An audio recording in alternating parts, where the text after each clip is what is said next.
A spoken reflection. Title: What does it take for this to be my reality? Story: Letting wonder flow with ease and softness. Dog-eat Dutch wanted to go to the winery with a friend who dances and thought it would be fun to share the experience with their company of 7. At first, Dutch bristled. 7? Absolutely not. A very reasonable no rose up.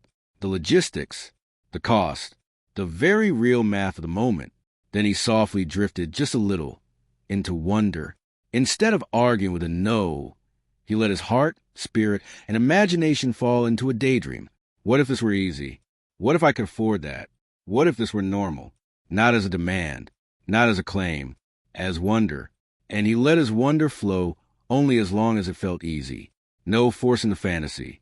No clinging to the image. No disappointment when the daydream naturally passed. That daydream didn't change the current reality. 7 people still cost what 7 people cost. But wonder and softness moved, and a thought flowed his way with ease. Maybe manifesting doesn't mean denying limits. Maybe it means refusing to suffocate desire just because it hasn't arrived yet. Desire is not bad. Desire is hope. Desire is possibility. Desire is the gateway through which wonder enters and reality manifests. He noticed that desire wasn't a demand or something to correct. It was a spark of inspiration toward what could be. And that's when a very real question arrived. Not as striving, not as shame, not as hustle. What would it take for this to be my reality? Not as a problem to solve. Not as a plan to build. Just a question he could sit beside.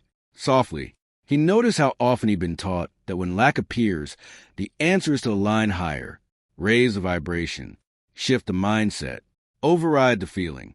But bypassing his body didn't feel like honoring his humanity. So he wondered instead, what is the space between desire and having for me?